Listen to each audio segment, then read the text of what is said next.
욥기 4장 1절로부터 21절까지 말씀 중심으로 보험의 법칙 이런 제목과 함께 하나님 말씀 함께 나누겠습니다. 과거 동양에는 인과응보라는 사상이 있었습니다. 불교적인 용어라고 하죠. 그러나 이것들은 동서양을 막론하고 흔히들 이러한 생각 속에 사로잡히는 사람들이 많이 있습니다. 모든 일에는 원인이 있다는 거죠. 안 입된 굴뚝에 연기 나겠냐라는 것입니다. 그래서 그 원인 뒤에는 반드시 죗값을 치른다는 생각이 있습니다. 물론 하나님께서 아담에게 행위 언약, 즉 선악과를 따먹으면 사망에 이른다라는 절대적인 말씀을 주셨습니다. 인간이 그것을 자월적으로 어겼고 그 불순종으로 인하여 우리는 모든 사람이 죽게 되었죠. 그런데 오늘 이 엘리바스, 친구의 고난으로 인하여 애통해하는 엘리바스는 이 모든 불행, 즉 욥이 당하고 있는 불행이 그가 잘못한 죄의 결과라고 말하고 있는 것입니다. 죄의 결과가 있으니 그 결과를 고통을 빨리 없애기 위해서는 어떻게 해야 되겠습니까? 빨리 죄를 찾아서 고백하고 회개해야 된다는 것입니다. 이 단순한 논리죠. 우리가 이 논리를 보면 되게 합당하게 들립니다. 되게 지혜롭고 성경적으로 들리죠. 그러나 과연 성경적일까요? 엘리바스의 친구였던 욥, 그 친구의 또 그 친구라고 했죠. 친구를 보면 그 사람을 알듯이 이 엘리바스의 친구였던 욥도 과거의 엘리바스와 거의 다르지 않은 사고 속에 있었던 것이 분명합니다. 그 증거로 욥은 잔치를 배설하고 그 아이들이 혹시 잔치 가운데 하나님 앞에 죄를 범했을까 봐 한 사람씩 하나님 앞에 이 회개의 제사, 번제를 드렸던 것을 우리 1장을 통해서 보게 되었죠. 그러니 욥도 과거에 엘리바스와 같은 것이었습니다. 그런데 욥은 자기 인생을 반추해 봅니다. 내가 어떤 죄를 지어서 이렇게 되었을까? 하나님은 그 자신을 그렇게 과거에 잘못된 비뚤어진 신앙에서 진정한 하나님을 만나게 하기 위하여 어쩌면 허영적 작정으로 이런 고난을 받게 됐는지도 모릅니다. 베드로전서 2장 19절과 20절 중반절에 있는 말씀을 읽어드립니다. 부당하게 고난을 받아도 하나님을 생각함으로 슬픔을 참으면 이는 아름다우나 죄가 있어 매를 맞고 참으면 무슨 칭찬이 있으리요. 여러분, 이와 같이 하나님께서는 애매한 고난, 부당하게 생각되는 고난이 있을 수도 있다고 말씀하십니다. 그러나 그것을 믿음으로 인내하고 하나님을 바라라는 것이죠. 여러분, 현재의 고난은 장차 나타날 영광과 좋게 비교할 수 없습니다.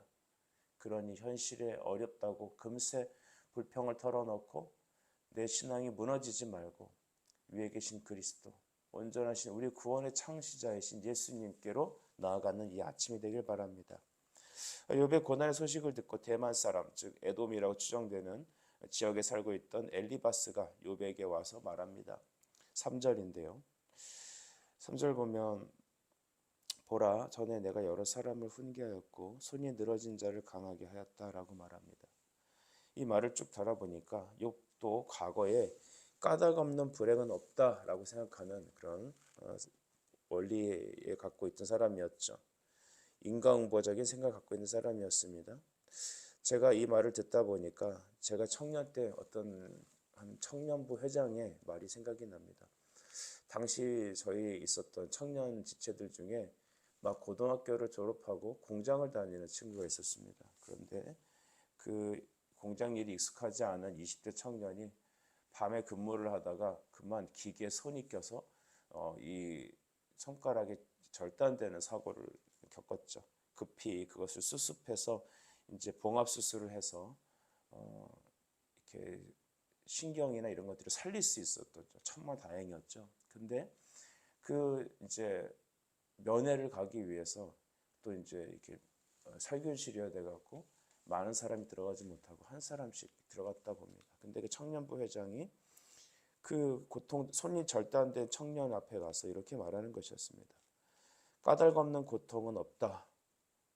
그러니 너가 이렇게 사고당한 것은 분명 너가 하나님 앞에 심각한 죄를 지었기 때문이라고 나는 생각한다. 그러니까 빨리 그 원인을 찾아서 회개하고 이 문제를 털어버리라고 말했습니다. 그 얘기를 들은 청년은 굉장히 고통을 받고 또한 영적인 신앙적인 어려움을 당했습니다. 여러분, 그 청년부 회장의 말이 어떻게 보면 맞는 말처럼 들립니다. 당시에는 제가 성경도 잘 모르고 신학적인 지식도 없어 그 말에 바꾸하거나 대꾸하기가 좀 어려웠습니다. 하지만 지금의 그의 모습을 이렇게 반추해 보면 오늘 이 성경에 나오는 엘리바스의 모습과 달리지 않죠. 하나님은 여러분 욥에게 까닭없는 재난을 겪게 하셨습니다. 그러나 욥의 입장에서 내 인생에 왜 이런 일이 일어나는지 전혀 헤아리지 못했을 겁니다.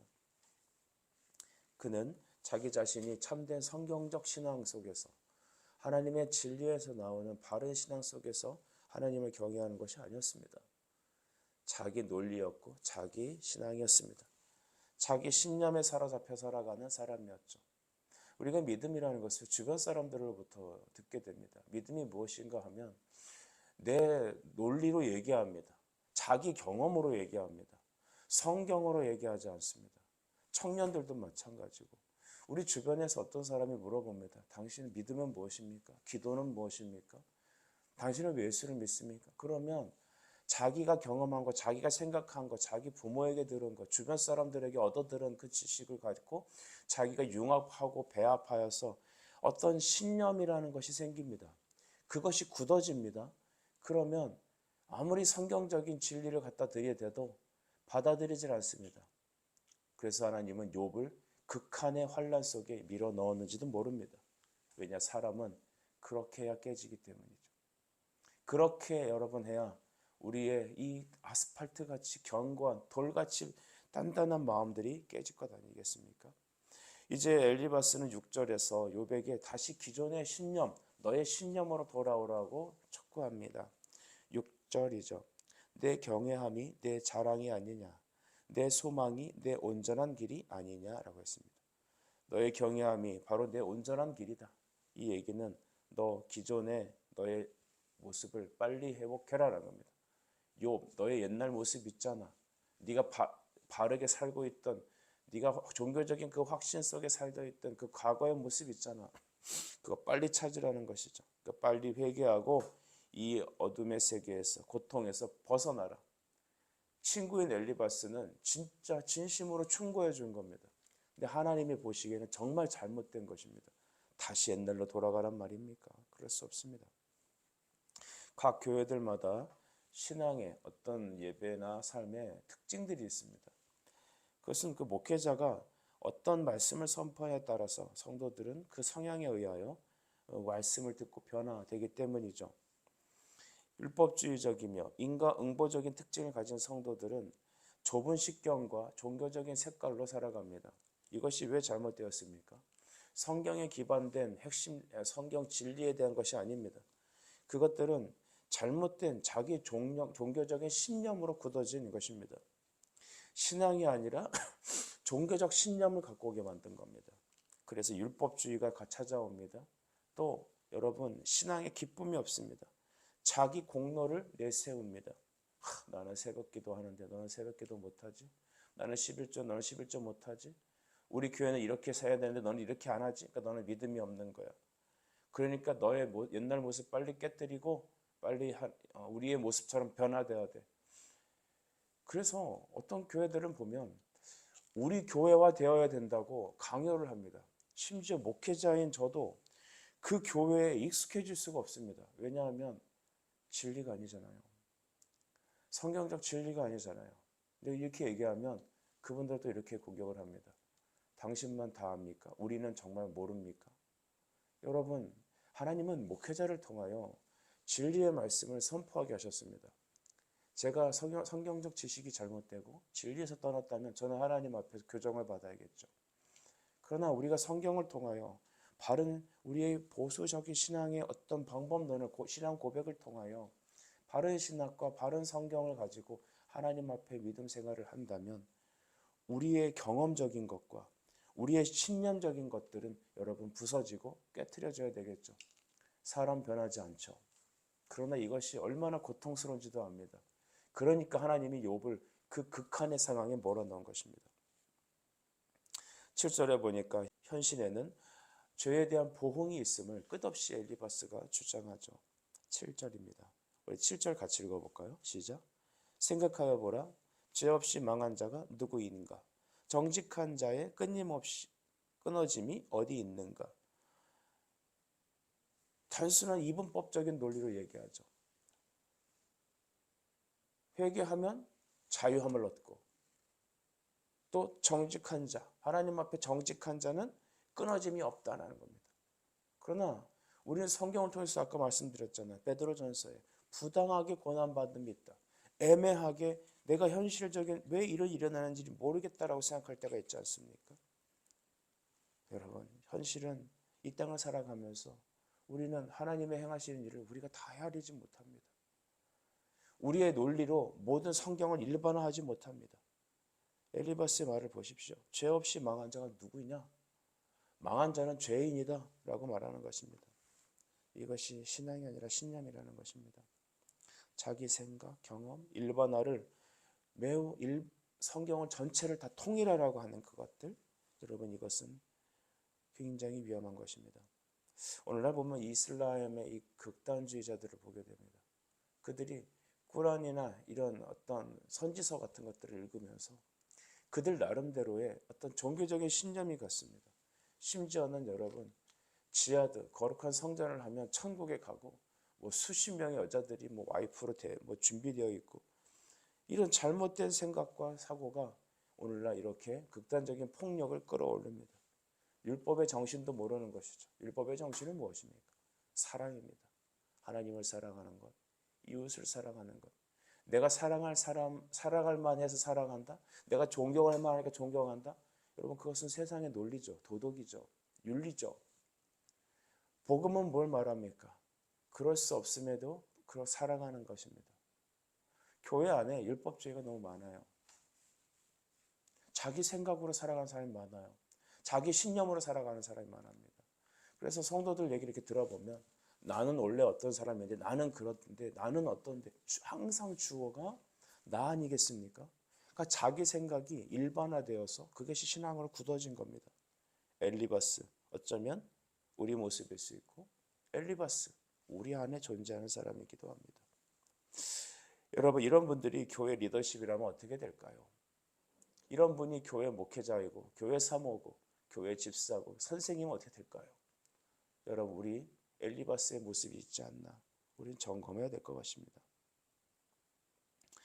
여러분 하나님께서 욥에게 뜻하지 않은 고난을 허락하신 이유가 뭘까요? 우리는 그의 행동을 봅니다. 행동으로 그는 어떤 특별한 죄를 짓거나 그는 그러지 않았습니다. 매우 그는 경건하게 거룩하게 살려고 자기 신념의 속에서 겉으로 봤을 때는 그와 같은 A+ 신자가 존재하지 않습니다. 그는 기도에 한 번도 안 빠집니다. 헌금을 절대로 한 번도 안 빠뜨립니다. 그는 모든 예배에 솔선수범합니다. 정말 열심히 사고합니다. 열심히 목회자를 돕습니다. 주님이라면 주님의 일이라면 앞장서서 행합니다. 그리고 자기 자신이 혹시라도 죄를 졌을까 봐 애통해하면서 끊임없이 기도하는 사람입니다. 두려워 떨면서 눈물을 흘리며 그는 살아갑니다. A급 신자 같습니다. 근데 하나님 보시기에 그는 개인의 잘못된 확신 속에 살아가는 사람입니다. 드러나는 열매가 완전하다고 그 사람이 완전한 게 아닙니다. 하나님 보시기에 그가 진리로 행해야 되는 겁니다. 복음을 깨달아야 되는 것이죠. 복음을 알지 못하면 끊임없이 정죄합니다. 복음을 깨닫지 못하면 끊임없이 원인과 결과론으로 인생을 잣대를 들여대서 살아갑니다. 자기뿐만 아니라 자기 가족도 그리고 자기 이웃도 그 공동체도 그렇게 만들어버립니다. 오늘 우리 자신을 다시 돌아봐야 되지 않겠습니까? 그래 심지어 여기서 끝나지 않고 신비적인 자기는 환상과 영적 계시를 받는다라까지 얘기를 하죠. 13절 보면 그가 평소에 자기가 받았던 하나님의 이 계시를 들려줍니다. 사람이 깊이 잠들 쯤에 내가 그 밤에 본 환상으로 말미암아 생각이 번거로울 때에 14절 두려움과 떨림이 내게 이르러서 모든 뼈마디가 흔들렸느니라. 15절에 보면 가관입니다. 그때 영이 내 앞으로 지나매 내 몸에 털이 쭈뼛하였느니라. 여러분 영은 분별해야 되지 않습니까? 분별이 뭡니까? 자기 경험을 성경으로 갖고 맞추는 겁니까? 아닙니다. 하나님께서 혹여나 우리에게 찾아오실 수도 있겠죠. 그러나 여러분, 하나님은 우리에게 말씀으로 오지 않습니까? 하나님이 어떤 분이신 줄 알아야 합니다. 귀신도 천사의 광명의 모습으로 변장해서 나타나죠. 그게 귀신인지 어떻게 합니까? 그게 하나님의 계십니까? 내가 계시라고 생각하면 그 계십니까? 아니잖아요. 엘리바스는 현성에서 받은 계시라고 들려주죠. 하나님보다 의롭거나 깨끗할 수 없다는 겁니다. 요 문구만 놓고 보면 맞죠? 하나님보다 의로운 자가 어디 있습니까? 아니요. 이 말 틀린 겁니다. 여러분, 하나님은 본래 우리의 원형상, 아담과 하와에겐 당신의 형상으로 만드셨잖아요. 창세기 2장 17절 이후에 보면 우리의 형상으로 사람을 만들되라고 했습니다. 첫사람 아담은 완전한 하나님의 원형상은 완전한 형상입니다. 그는 죄 없는 겁니다. 그런데 오늘 이 사람은 뭐라고 말하냐면 하나님보다 의로운 존재가 어딨냐고 말하는 겁니다. 이 말이 맞는 것 같은데 틀린 겁니다. 왜냐? 하나님이 우리를 의롭게 만드셨기 때문이죠. 그러니까 엘리바스는 본성의 원형상, 아담의 본래의 형상을 부인하는 자입니다. 이게 얼마나 두려운 얘기입니까? 비슷한데 끝이 다른 거예요. 이단이죠. 우리 이렇게 예수 믿지 않습니까? 우리의 본 형상은 여러분 아름답고 선한 거예요. 다만 아담의 타락으로 인하여 전 인류의 죄가 전가된 거죠. 그러니까 인생이 비참한 겁니다. 그러나 하나님은 인간 자체를 존귀히 여기세요. 인간 자신을 구원하시기 위해서 심지어는 그 아들 예수를 십자가에 죽이시까지 하셨어요. 예수는 하늘 영광 버리고 이 땅에 이 죄인을 구원하기 위해서, 즉 원형상을 회복하여 아들의 자녀 권세를 주시기 위해 원형상보다 더 탁월한 아들의 자녀를 아들의 그 자리를 주시기 위해서 우리에게 여러분 찾아오신 것입니다. 시편 84편 4절과 5절은 이렇게 찬미하죠. 사람이 무엇이기에 주께서 그를 생각하시며 인자가 무엇이기에 주께서 그를 돌보십니까? 그를 하나님보다 조금 못하게 하시고 영화와 존귀로 관을 씌우셨나이다. 우리에겐 하나님의 형상이 있습니다. 그런데 타락해서 사용하지 못하는 망가진, 이그러진, 찌그러진 존재의 형상을 가지고 있습니다. 하나님께서는 우리에게 말씀으로 이것을 회복시키시기 원하죠. 그것을 구원이라고 말하잖아요. 엘리바스는 하나님의 이름과 다소 성경에 비슷한 애매한 논리를 가지고 원인과 결과론적인 방법으로 그는 여러분 말씀을 잘못 이해하고 오늘 그의 고난당하는 친구 욥에게 와서 이와 같이 정죄하고 있습니다. 에베소서 1장 13절 말씀, 그 안에서 너희도 진리의 말씀 곧 너희의 구원의 복음을 듣고 그 안에서 또한 믿어 약속의 성령으로 인치심을 받았느니라 했습니다. 여러분, 우리의 신앙을 다시 점검해야 되지 않습니까? 말씀을 정리합시다. 진리가 우리를 자유롭게 할 겁니다. 엘리바스도 그 자기의 신앙적 아집과 고집에서 자유함을 받아야 합니다. 율법주의적이고 자기 공로주의적이며 원인과 결과론적인 그런 사고를 갖고 있는 사람들은 생명의 열매를 맺을 수 없습니다. 그 자신도 종교 생활은 할지 모르지만 참된 신앙의 기쁨으로 열매 맺는 그리스도를 영화롭게 하는 생명의 여러분 신앙생활을 못하게 됩니다. 인간은 굽은 사고와 타락한 마음을 가지고 있습니다.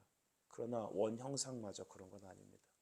하나님은 우리를 원형상을 뛰어넘는 더 완전한 하나님의 아들의 자녀로 우리를 바꿔주셨습니다. 이것이 진리입니다. 이것이 하나님이 행하실 일들이죠.